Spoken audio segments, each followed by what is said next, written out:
अस्सलामुअलैकुम, कैसी हैं आप। मुझे उम्मीद है कि आप भी खैरियत से होंगे। मैं भी खैरियत से हूँ। और रमज़ान बहुत अच्छा गुजर रहा है। अल्लाह ताला ने रमज़ान में बहुत ठंडक कर दी है। जैसे था कि शायद बहुत गर्मी हो जाएगी, कैसा मौसम होगा। अल्लाह का बहुत शुक्र है, आज भी बहुत ठंडा दिन था। इतनी गर्मी नहीं थी और इतना रोज़ा महसूस नहीं हुआ। तो मैंने आज आलू बुखारे की और ये इमली, आलू बुखारे और खुबानी की चटनी बनाई है। मैंने थोड़ा सा इसमें 5-7 दाने आलू बुखारे के डाले हैं और इमली डाली है 300 ग्राम, और 300 ग्राम ही बीच में खुबानी डाली है।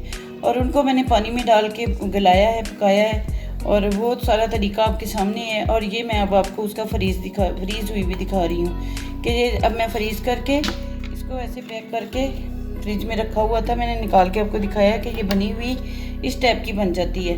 फिर जब आपने इसको लेना होता है, ये आराम से चम्मच के साथ निकल आती है।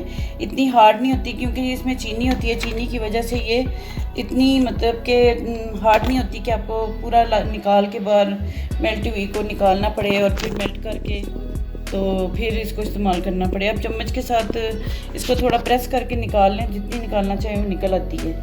तो ये बहुत आसान बनती है। मैं आपको बताती हूँ कि ये मैं कैसे बना रही हूँ, तो आप देखिएगा। अभी ये थोड़ी सी गल जाएगा। जैसे ये गल जाएगा तो मैंने फिर इसको ठंडा करके इसमें से इमली की जो गुठलियाँ हैं वो सारी निकाल लेनी है।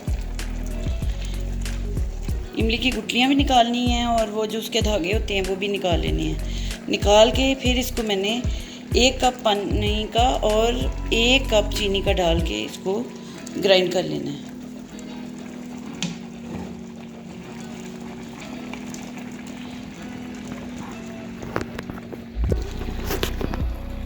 ये जैसे अब गलने पे आ गई है, तकरीबन ये गल गई है। इसको और क्या गलाना है मैंने, बस अब मैं इसको ठंडा करूँगी। ठंडा करने के बाद इसमें से इसकी गुठलियाँ और जो इमली के धागे होते हैं वो सारे निकाल लेने हैं। वो निकालने के बाद फिर मैंने इसको 1 कप मज़ीद पानी का डाल के फिर मैंने इसको ना ग्राइंड कर लेना है। ग्राइंड करने के बाद फिर मैं आपको बताती हूँ कि मैंने इसका क्या करना है। इसमें से अभी मैंने ये इसकी अंदर की चीज़ें सारी निकाल ली हैं क्योंकि हमें सिर्फ आलू खुबानी और नहीं खुबानी और ये इमली चाहिए। इसकी जो वेस्ट है वो सब हम निकाल देंगे, फिर हम इसको चटनी की शक्ल देंगे। ये बहुत जल्दी बन जाती है, सिर्फ 20 से 25 मिनट के अंदर ये तैयार हो जाती है। इसमें इतना टाइम नहीं लगता। और ये चाहे आप फिर साल भर अपने फ्रीज़र में रख के इसको इस्तेमाल कर सकते हो, क्योंकि ये बना के तो फिर आपका ये रोज़ का चटनी का जो झंझट है वो ख़त्म हो जाएगा। क्योंकि रोज़ आपके दही बड़ों में भी डलनी है, अगर आपने फ्रूट चाट में भी ये डालनी है तो डाल सकते हो। तो रोज़ तो इतना टाइम नहीं होता कि बंदा इसको बनाए और ये सारा कुछ करे। तो बस एक दिन ये कर लें तो फिर आसानी से काफ़ी देर निकल जाती है, फिर ख़त्म हो जाए फिर बना लो। ये बस अब मैं इसको चूल्हा बंद करने लगी हूँ। अब मैं इसको करूँगी ठंडा। ठंडा करने के बाद फिर मैं क्या करती हूँ आपको बताती हूँ। हाँ, मैंने इसमें से गुठलियाँ और धागे सारे निकाल के इसको जग में सारा ग्राइंड कर लिया।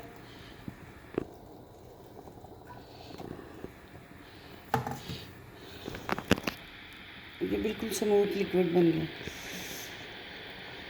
ये मुझे अभी भी इसमें एक वो इमली का धागा नज़र आ रहा है, जिसको हम बचपन में इमली की मुच्छें कहते थे और बड़े शौक़ से इमली की गुठलियाँ और उसकी मुच्छें खाते थे। हाँ, अब मैं इसमें 1 कप भर के जो है वो चीनी का डाल रही हूँ। ये 1 स्पून बीच में डाल रही हूँ नमक का। अब इसमें मैं डालूँगी आधा स्पून काली मिर्च का, ये काली मिर्च पाउडर। ये सारी चीज़ें मिक्स हो जाएंगी।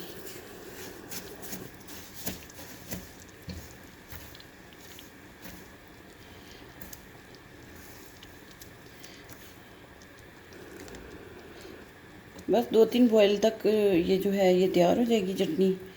और इस चटनी की एक बड़ी मज़े की बात मैं आपको बताती हूँ कि ये चटनी जो है ना फ्रीज़र में भी फ्रीज़ नहीं। बस 2-3 बॉयल के बाद ये तैयार हो जानी है चटनी। और इसकी मैं एक मज़े की बात आपको बताती हूँ कि ये ना फ्रीज़र में भी फ्रीज़ नहीं होती, कि जब आपने जितनी निकालनी हो ना आराम से ये निकल आती है, क्योंकि ये ना हार्ड नहीं होती, बर्फ़ की तरह हार्ड नहीं होती। ये बड़ी नरम नरम सी रहती है, फ्रीज़र में भी ये नरम नरम सी रहती है, यानी कि आप चम्मच की मदद से इसको आराम से निकाल सकते हो। ये नहीं कि पूरी बाहर निकालोगे और इस पूरी की पूरी को मेल्ट करोगे फिर इसमें से निकालोगे। आप चम्मच के साथ जितनी चाहे ना आप इसमें से निकाल सकते हैं।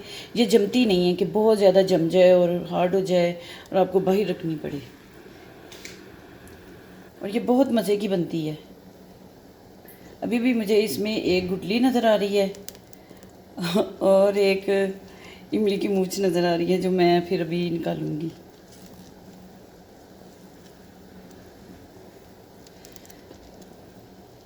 जैसे ये ठंडी होगी मैं इसको पकड़ के जार में डालूंगी और जार को मैं फ्रीज़र में रख दूँ ठंडा करके।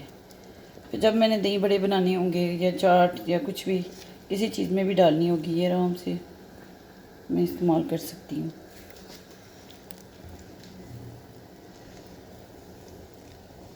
मैंने गुठलियाँ और वो निकालने के लिए ना, मैंने इसकी गुठलियाँ और मूछें निकालने के लिए ये वाली छन्नी इस्तेमाल की थी, ये जिसे हम फ्राई करते हैं। इससे बहुत जल्दी आराम से सारा निकल गया था और फिर मैंने उसको ग्राइंड कर लिया था।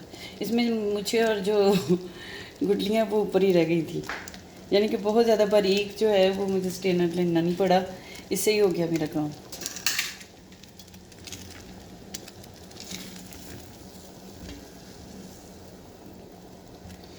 अब 1-2 बॉयल तक ये पूरी तैयार हो जाएगी। और ये जो ठंडी होके ये ना थिक हो जाएगी, तो फिर इसका यही हल है कि जब हम इस्तेमाल करें तो फिर हम इसमें थोड़ा सा पानी डाल लें।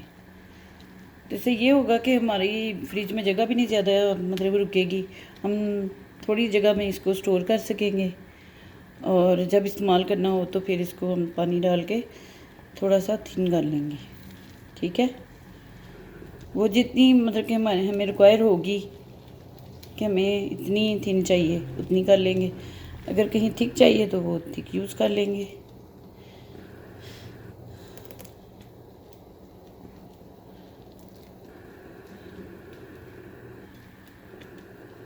बस ये भी बस 1-2 बॉयल के बाद ये तैयार हो जाएगी। चटनी मेरी तैयार हो गई थी, तो अब मैंने चटनी मेरी तैयार हो गई है। अब मैंने इसको बोल में डाल दी है। एक ये दूसरा बोल है, एक ये बन गया हुआ है बोल पूरा, तो एक ये बन गया है। अब जैसे ही ये ठंडी हो जाएगी, वो ठंडी हो गई थी उसको मैंने कवर कर दिया है और इसको भी मैं अब कवर कर दूँगी, ये भी ठंडी हो गई है। अब इसी तरह ही ये पड़ी रहेगी फ्रीज़र में। जब मैंने इसको निकालना होगा ना, जितनी थिकनेस इस वक्त है ना इसमें, तो इसमें से थोड़ी सी ज़्यादा होगी बस उस वक्त। तो ये बन गई है, मैंने इसको बोल में डाल दी है। ये वाली ठंडी हो गई है, ये भी ठंडी होगी, मैं इसके ऊपर ढकना देने लगी हूँ। पर ये देखिएगा कि जिस तरह ये इतनी इसमें मतलब कि थिकनेस है, तो ये है। जब ये फ्रीज़ हो जाएगी ना तो ये बस थोड़ी हार्ड हो जाएगी। हार्ड इतनी होगी कि मैं जब चम्मच को ऐसे करके ऐसे ऐसे करके उतारूँगी तो ये मेरे ऐसे निकलती जाएगी, ऐसे ऐसे निकलती जाएगी। यानी कि ये बर्फ़ की तरह नहीं होगी कि मैं पूरा बाहर निकालूँ और फिर मैं इसको पूरा मेल्ट करूँ तो फिर ये मैं चटनी निकालूँ। नहीं, ऐसी बिल्कुल नहीं है। मैं जितनी निकालनी चाहूँगी मैं इसको ऐसे ऐसे करूँगी तो ये मेरे चम्मच में आती जाएगी। ये है कि इससे थोड़ी सी वो थिक हो जाएगी। जैसे अब जितनी अब मतलब कि ठीक है, इससे ज़्यादा थिक हो जाएगी। ऐसे ऐसे करके जब मैं इसको उतारूँगी तो ये मेरी आ जाएगी। अब ये मेरी तैयार है, तो इसको मैं अब मुझे उम्मीद है कि आपको बहुत पसंद आई होगी। और ये बहुत आसान है बनाने में और ये कोई मुश्किल नहीं है और ना ही इसमें इतना टाइम लगता है और इंसान के लिए एक बहुत आसानी बन जाती है अगर पहले बना के रखी हो तो। आप भी बनाइएगा और मुझे दुआओं में याद रखिएगा। अल्लाह हाफिज़।